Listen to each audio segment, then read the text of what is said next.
You know, in the old days, this used to be a real nice little town. Quiet, peaceable. I used to sit out here most days, look down the main street, watch the people come and go, doing whatever they had to do. Every now and then some wise guy'd lose his badge and try walking around without one. But we never had any real trouble. You know, nothing really serious. Not like now. Because right now we got ourselves a whole prison full of trouble. There must be nigh on a dozen of them in there now, all acting up like they was crazy. I've sat here for hours and watched them. I even tried talking to them. But I don't understand it all. I guess you can see why they're all in there. Not one of them wearing his badge. And them all going on about being free and happy. Strikes me as a funny way to talk. I reckon as how I'm freer out here than they are behind those bars. In any case, they sound to me like they gone crazy, clapping their hands and singing and going on about having seen this guy when I know and they know he's dead and buried and doggone it, there I go again. The least I can do is tell a story from where it begun. Sure is a real bad sign when a B-23 like me gets thrown out of line and starts from the end. Anyway, this is how it was. One day, the stagecoach pulls in, right on time, like it always does.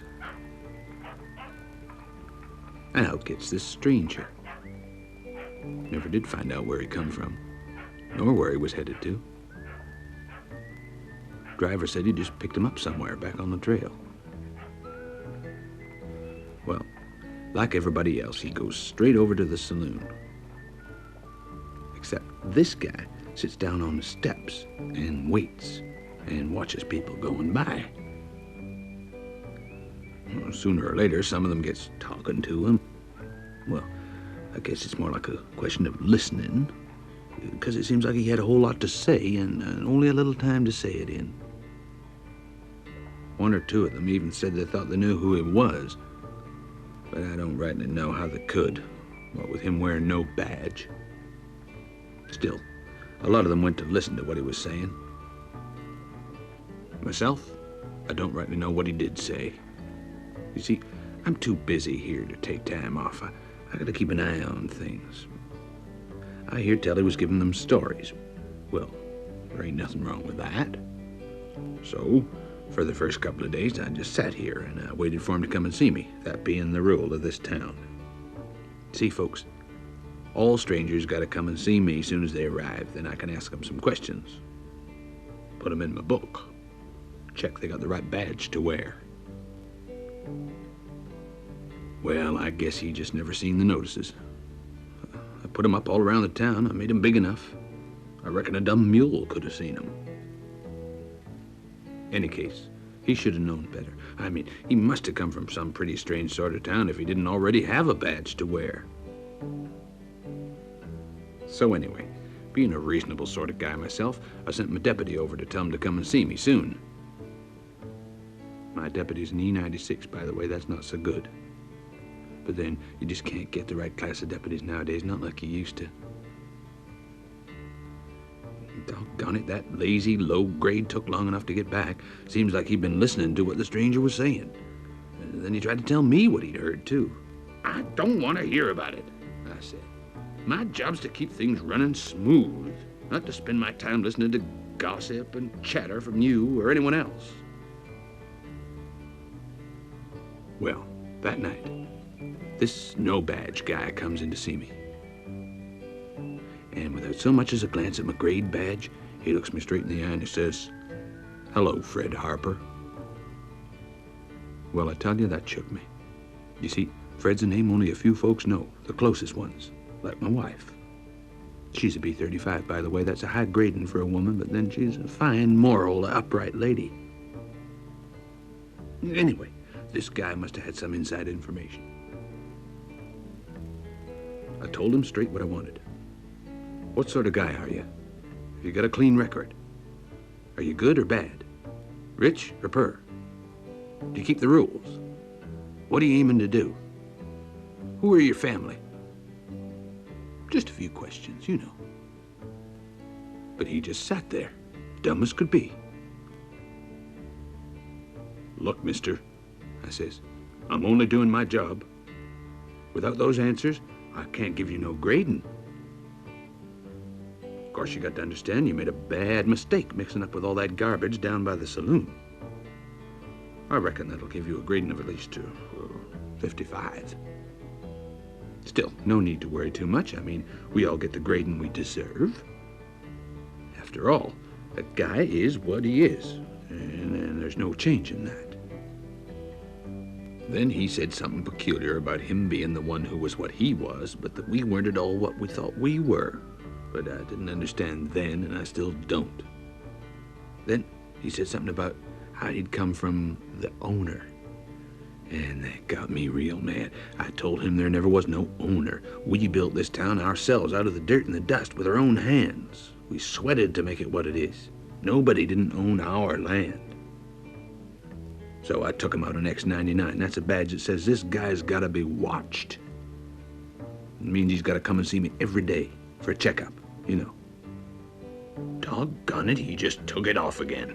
Handed it back to me there and then, smiling peaceably all the time he did it. Then he up and left. Just walked straight out of my office, cool as you like, not a word. Just headed back to the saloon. I tell you this, mister, I called after him. You got a choice. Either you wear a badge or you get out, or else. We got our rules and we aim to keep them. But he stayed around. Just sat over there at the saloon talking to people. A lot of low grades there was, mostly. I reckon they was glad to have an excuse not to work. He kept on saying there was a different way of grading and that my book wasn't the real one. But I don't rightly know what he meant by that.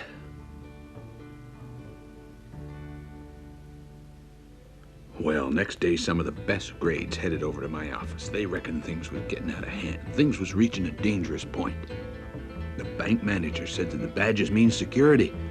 We've had the badges and the book since the town started up. We live by the book. And the mayor, he's an A12, of course. Well, he said it was a disgrace. Here was me supposed to keep the book straight, and yet letting this guy go around telling people they don't need it. And the saloon keeper said the stranger was destroying the people's faith and trust in their badges, and he was ruining business as well. And they all three shouted out that if I was a sheriff and if I was supposed to be a B-23, then I ought to know right from wrong, and I'd better do something to get rid of them, and fast. Well, I ask you, what could I do? If I didn't get rid of him fast, I'd lose my job, and I'd lose my grading too. So, of course, I tried.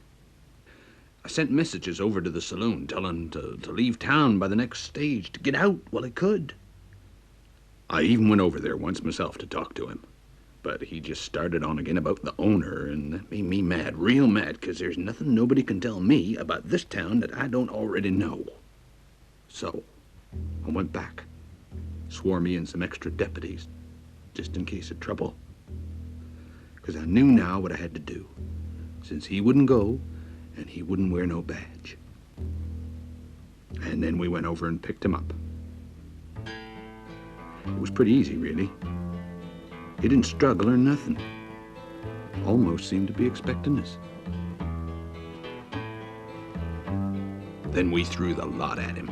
Charged him with breaking the great law, with preaching against the book and the town, and we made a big show out of it just to make sure everybody got the message. I reckon we had the whole town out there shouting and screaming at him. Seemed like they'd all forgotten whatever he'd said to them, that they was climbing on the roofs to get a good view. Yep, I reckon most everybody was there. All those guys he'd been talking to at the saloon, and the kids and the old folk, just about everybody. I don't reckon many people missed the show. You know, it's funny how a good hanging brings the town together again.